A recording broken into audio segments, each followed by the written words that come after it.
سے نبی کی زبان چلتی نہیں اس وقت تک جب تک کہ اللہ کا حکم نہ آ جائے.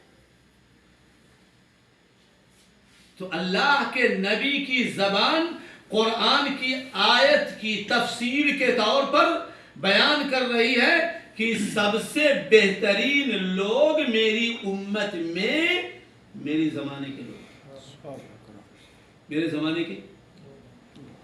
پھر وہ لوگ ہیں جو میرے زمانے کے لوگ، لگے ہوئے زمانے کے لوگ، تابعین. پھر وہ لوگ ہیں جو تابعین کے زمانے سے لگے ہوئے لوگ ہیں. تابعین کے شاگرد کون ہیں؟ تابع تابعین. اس کو کہتے ہیں خیر القرون. یہ صدیاں کیا ہیں؟ بہترین صدیاں. ان میں زید اور عمرو نہیں تھا. ان میں ظاہری طور پر صرف اللہ کے نبی کے پیروی ہو رہے تھے.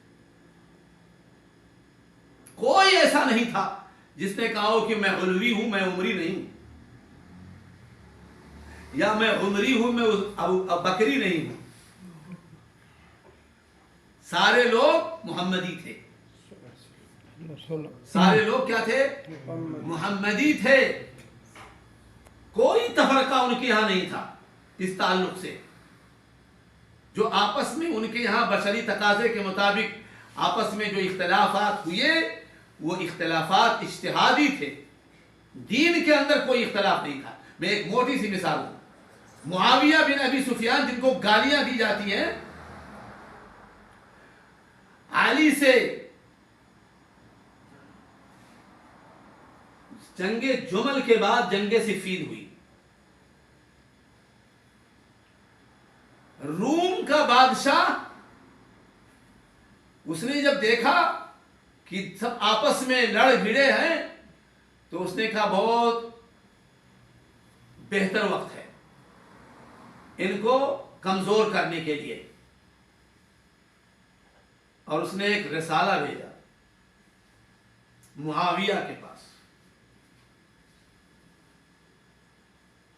حمایت کے لیے. اس نے سوچا کہ ایک طرف کی حمایت کر دیتے ہیں، دوسرے طرف کو غائب کر دیتے. جو جس کو لوگ گالیاں دیتے ہیں، علی کو نہیں، معاویہ کے پاس اس کا لیٹر آیا. جس کو لوگ گالیاں دیتے ہیں، موقع تھا کہ نہیں؟ اگر وہ غلط ہوتا، اگر وہ بے ایمان ہوتا تو موقع تھا کہ نہیں؟ موقع تھا. اس نے کتاب کھولی، اس نے اس کو دیکھا، اس کا پارا چڑھ گیا اور کہا اے رومی کتے، اگر تو نے اسلامی اسٹیج خلافت کی طرف ذرہ برابر حرکت کی تو یاد رکھ میں اپنے بھائی سے آگے بڑھ کر کے صلح کروں گا اور ہم تمہیں کہیں بیٹھنے کی بھی جگہ نہیں دیں گے.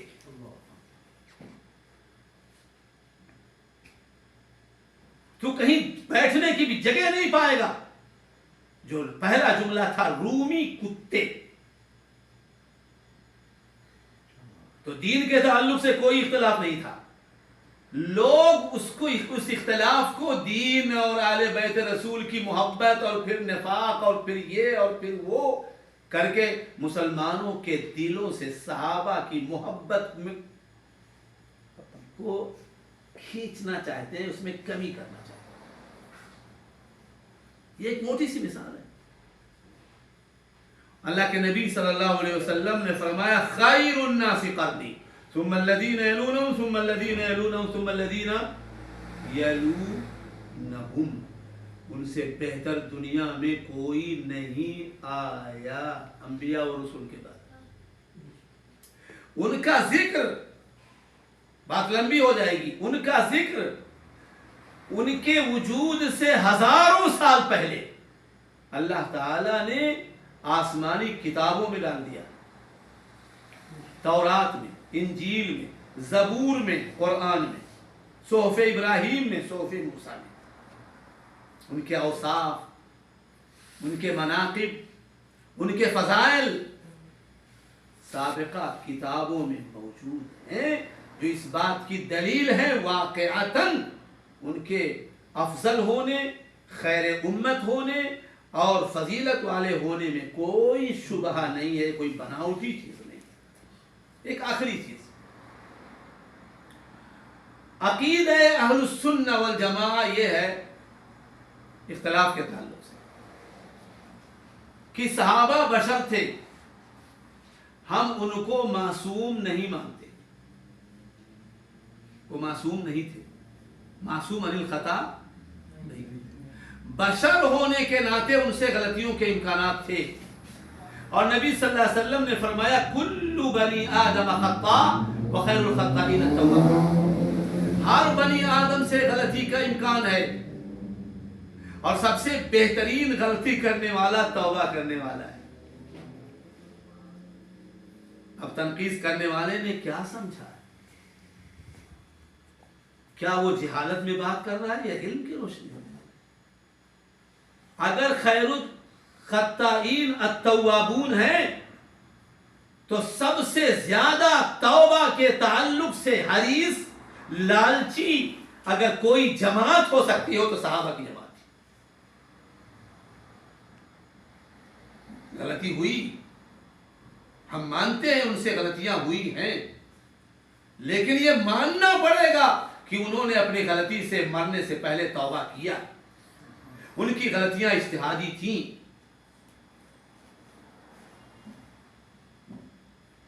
اور توبہ کے تعلق سے نبی اکرم نے فرمایا التائب من الذنب کمن لا ذنب له.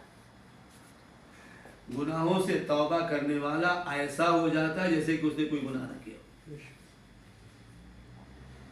تو ہم ان کو معصوم نہیں مانتے, ان سے غلطیاں ہوئی ہیں ہم یہ بھی مانتے, لیکن ان کے نیکیوں کے بحر زخار کے مقابلے میں ان کی غلطیوں کی کوئی حیثیت نہیں. اللہ نے ان کو معاف کیا ہے, قرآن کہتا ہے معاف کیا, نبی کی پاک زبان کہتی ہے معاف کیا ہے. یہی وجہ ہے نبی نے کہا, اللہ نے کہا, کیا کہا, رضی اللہ عنہم, اللہ نے کہا وَكُلًّا وَعَدَ اللَّهُ الْحُسْنَى. ہم نے ہر ایک سے, صحابہ میں سے ہر ایک سے جنت کا وعدہ کیا ہے. تو صحابہ کلہم عدول, صحابہ سارے کے سارے سچے تھے, ان میں کوئی منافق نہیں تھا, اور اگر کوئی منافق تھا تو وہ صحابی نہیں, منافق تھا تو وہ صحابی نہیں. کیونکہ صحابی کی تعریف یہ ہے کہ اس نے ایمان کی حالت میں نبی صلی اللہ علیہ وسلم کو دیکھا, ملاقات کی, اور ایمان کی حالت ہی میں انتقال ہوا, تو وہ صحابی نہیں جو منافق ہے. لہذا صحابہ میں کوئی منافق نہیں, اور صحابہ انتہا درجے کے عظیم ہیں, اور صحابہ کی غلطیاں معاف ہو چکی ہیں, اور صحابہ سے اللہ راضی ہو چکا ہے, اور وہ اللہ سے راضی ہو چکے ہیں. اللہ کی جناب میں دعا رب کریم ہمارے دلوں میں اپنی محبت پیدا فرما دے, اپنی کتاب کی محبت پیدا فرما دے, اس کے پڑھنے, اس کے سمجھنے اور اس کے اصولوں پر چلنے کی توفیق عطا فرما. آپ کا سوال کیا تھا؟ اللہ مارچ پر مستوی ہے, تھوڑا اس کی اللہ تعالی ہر جگہ موجود ہے,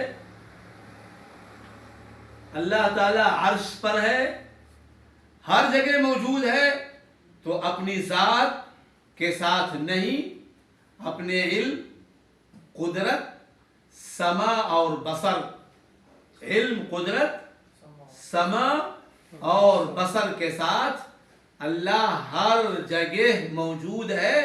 کوئی بھی جگہ خالی نہیں اس سے, اس کے علم سے, اس کی قدرت سے, اس کے سما سے, اس کی بصر سے.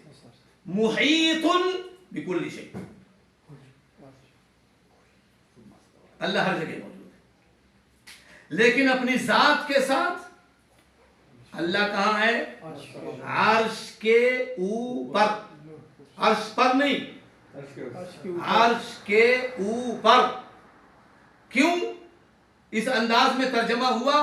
کیونکہ اللہ ایک ایسی ذات ہے جس ذات کو کائنات کی کوئی بھی مخلوق اپنے اندر سما نہیں سکتی. تو اللہ عرش پر بھی نہیں ہے، گرچہ اللہ تعالی کی مخلوقات میں سب سے عظیم مخلوق عرش ہے، لیکن یہ عرش ہے مثال کے طور پر، اور اس کے اوپر، اور اللہ کے اوپر کوئی چیز نہیں، اللہ کے اوپر کوئی چیز نہیں. اسی لیے کہتے ہیں اللہ تعالیٰ کہ اللہ تعالیٰ نے آسمان بنائے، اللہ نے زمینیں بنائی، اور اللہ عرش پر مستوی ہوا، عرش پر مستوی ہوا. حضرت امام ابو حنیفہ رحمۃ اللہ کہتے ہیں جو اس علو کا انکار کرے، اللہ کی ایک عظیم صفت، ذاتی صفت علو ہے، علو ذات ہے، علو ذات ہے، جو اس کا انکار کرے وہ قرآن کا منکر ہے. قرآن کا، کیونکہ اللہ نے قرآن میں 5 جگہوں پر ذکر کیا کہ اللہ عرش کے اوپر مستوی ہے. اللہ تعالی ہمیں دین سمجھنے، اس کے مطابق عمل کرنے کی توفیق.